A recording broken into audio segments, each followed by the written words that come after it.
E a Secretaria de Saúde de Campinas, no interior paulista, confirmou a morte de uma adolescente de 16 anos que estava internada com suspeita de febre maculosa no dia de ontem. A adolescente estava hospitalizada desde o dia 9 de junho, poucos dias depois de ir a uma festa na fazenda Santa Margarida, no distrito de Joaquim Egídio. Outras 3 pessoas que estiveram no mesmo evento morreram e já tiveram a doença como causa confirmada. Então, para entendermos melhor como age e como podemos nos proteger da doença, eu converso a partir de agora com o ex-secretário de Saúde do Estado de São Paulo, o Dr. Jean Gorenstein, a quem mais uma vez eu agradeço pela gentileza. Doutor, seja bem-vindo mais uma vez aqui à Jovem Pan News. Boa noite, Daniel. Boa noite a todos os amigos da Jovem Pan News. É sempre um prazer conversar com vocês. Perfeito, Jean. Doutor, é um prazer, é nosso, naturalmente, é um assunto muito sério. Queria, claro, pedir a avaliação do senhor sobre esse momento em que casos de febre maculosa estão sendo registrados, 8 óbitos confirmados, 5 ou 6 em São Paulo, 1 em Minas Gerais, também 1 no Rio de Janeiro. Em São Paulo, 4 vítimas, como eu mencionei, estiveram em eventos em Campinas. O que pode explicar esse surto, especialmente no interior de São Paulo, hein, doutor?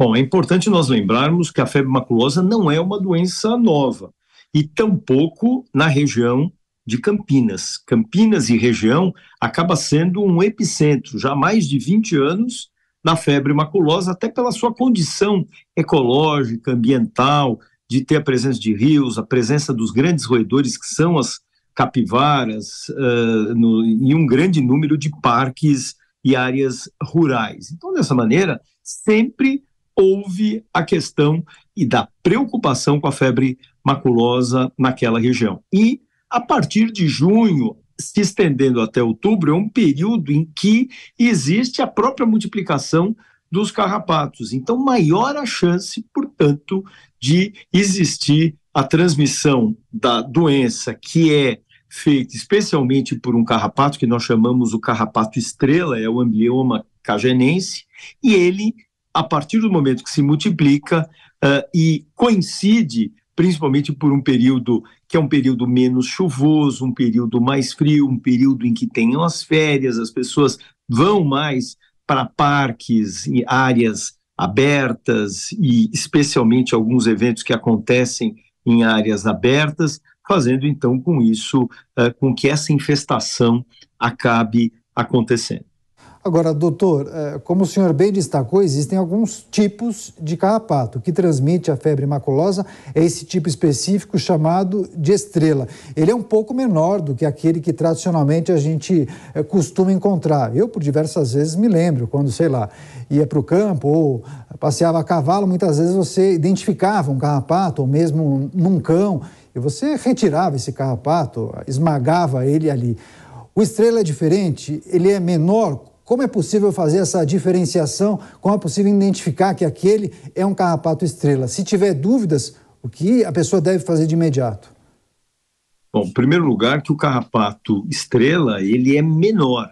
E muitas vezes acaba, graças a isso, sendo mais imperceptível o seu contato, principalmente com as vestes, porque ele já também tem uma cor escura. À medida que as pessoas usam vestes também escuras, logicamente, ele deixa de ser identificado. A transmissão da bactéria que é responsável pela febre maculosa, a Rickettsia rickettsii, ela só é possível quando existe o contato desse carrapato diretamente na pele por um período de pelo menos 4 horas. É aí sim que existe a transmissão dessa bactéria. Lembrando que a partir do momento que existe a transmissão, existe um período que nós chamamos de incubação, que é o período da exposição ao carrapato, ao período do início dos sintomas, e que pode demorar de 2 a 14 dias. Vai depender de quê? Especialmente da quantidade de carrapatos no qual essas pessoas foram expostas. Quanto maior o número de carrapatos infectados, maior a transmissão de bactéria, esse período de exposição é muito menor.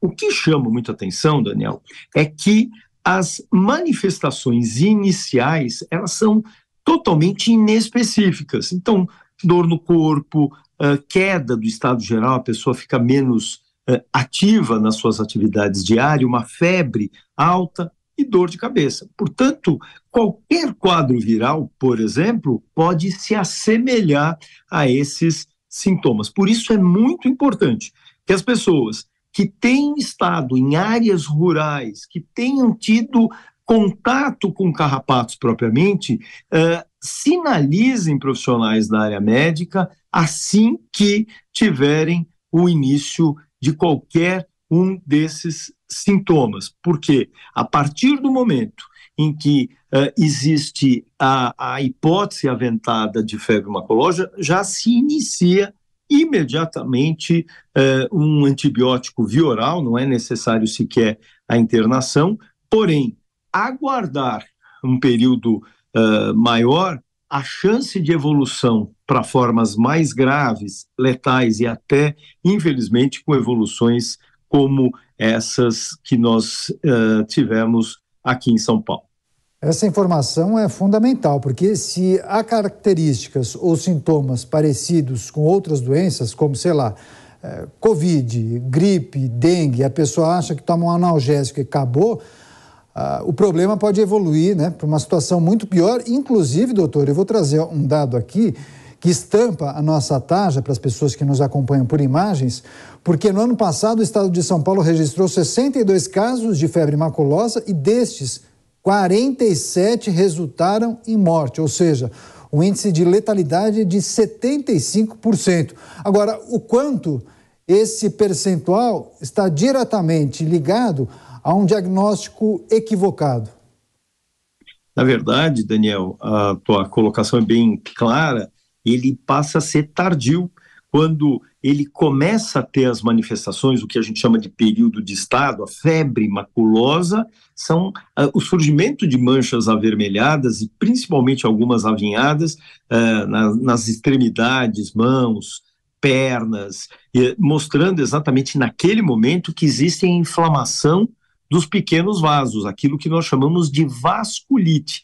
Esse é o problema, porque a vasculite ela acontece de forma disseminada por todo o organismo, acometendo não só a pele, mas também pulmões, rins, cérebro, e com isso mostrando a gravidade de doença. Portanto, fundamental, teve alguma exposição com carrapatos, viajou para regiões rurais e iniciou algum sintoma, procurem um profissional médico e façam esse relato de terem estado em área rural com exposição a carrapatos. Isso ajuda, como disse, a fazer uma intervenção muito mais rápida e com diagnósticos que são muito mais rápidos. A partir do 7º dia, nós podemos fazer as sorologias, mas a gente tem, felizmente, o PCR. Aquele PCR que nós fazíamos para a Covid, a gente faz o PCR específico, que é a reação de cadeia de polimerase para também a febre maculosa, dando esse diagnóstico muito rápido, inclusive.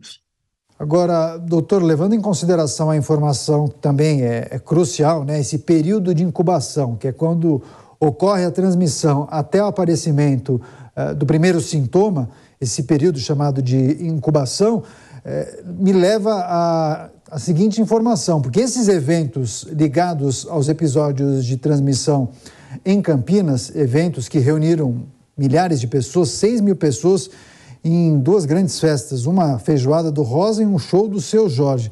6.000 pessoas participaram desses 2 eventos. E o período de incubação deve se encerrar no próximo fim de semana, ou seja, mais pessoas podem relatar, inclusive, os sintomas por conta de eventuais transmissões por conta da febre maculosa. Agora, do ponto de vista da gestão pública, o que a Prefeitura e o Estado poderiam ter feito ou precisam fazer a partir de agora?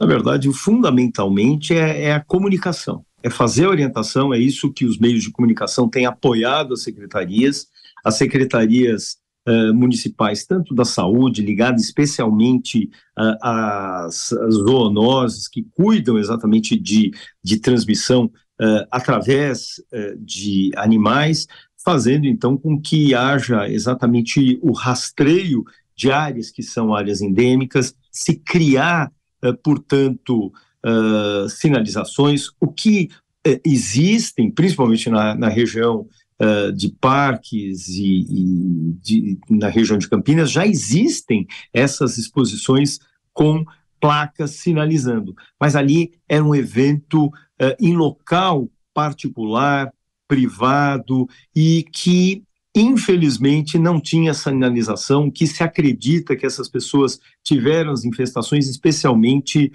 em áreas do estacionamento, onde o mato era alto, e acabaram então entrando em contato com esse carrapato, que acabou sendo aderido. Agora, uma coisa que é muito importante, Daniel, já que a gente está falando nessas adesões do carrapato, fundamentalmente as pessoas não podem ficar arrancando o carrapato, porque mesmo que eu tenha um período muito curto de adesão, se eu fizer isso, como as garrinhas dele ficam presas à pele, aí sim eu passo a ter a chance de infestação. Então é importante que se pegue um chumacinho de algodão, embebede com álcool e se aproxime, o próprio carrapato vai ficar mais sonolento e facilmente se retira com esse próprio algodão, este carrapato. Então, dessa forma, medidas que são seguras, vai para áreas, principalmente agora, as pessoas que vão viajar, vão levar seus filhos, evitem, especialmente áreas que são sabidamente detentoras desses carrapatos,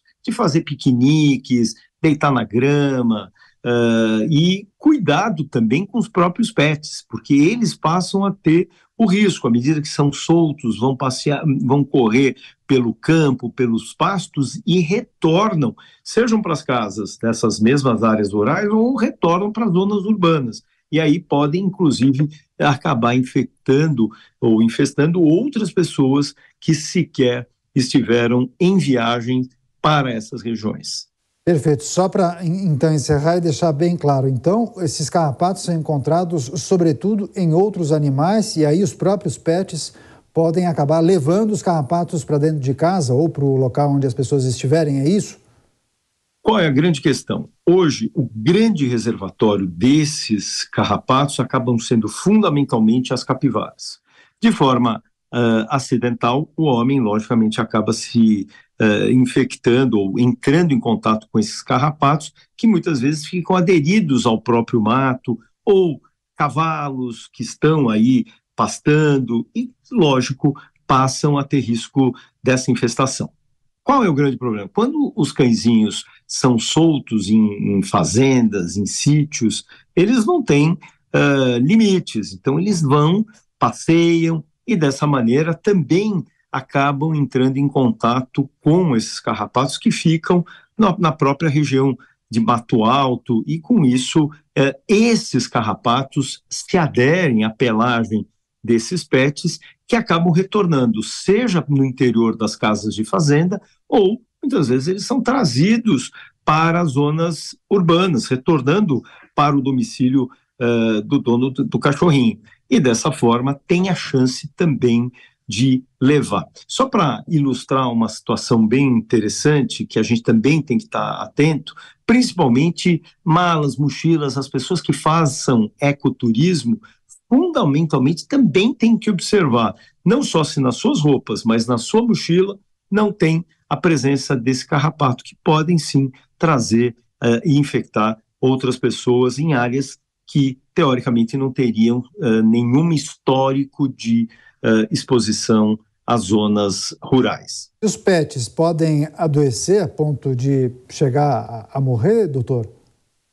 Na verdade, a gente viu tanto que as capivaras quanto os pets, eles acabam tendo manifestações que nós chamamos pouco sintomáticas ou assintomáticas.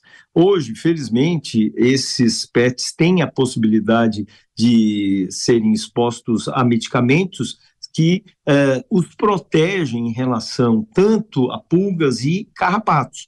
Entre esses carrapatos, o próprio Amblioma casianense, o carrapato estrela, seria uma das proteções. Então é importante que as pessoas tenham realmente essa atenção, mas ao voltar para suas casas, procurem, com o uso de uma luva, fazer a inspeção dos pelos desses animaizinhos, principalmente com o uso de uma lanterna, a lanterna do próprio celular, porque como esses carrapatos são muito pequenos, eles podem passar despercebidos. Febre maculosa em destaque nessa entrevista importante com o doutor Jean Gorenstein, ex-secretário de Saúde do Estado de São Paulo, a quem mais uma vez agradecemos pela participação. Doutor Jean, boa noite e, por favor, volte mais vezes. Muito obrigado, Daniel. Sempre um prazer falar com você e com todos os amigos da Jovem Pan News. Muito obrigado. Nós que agradecemos. Grande abraço.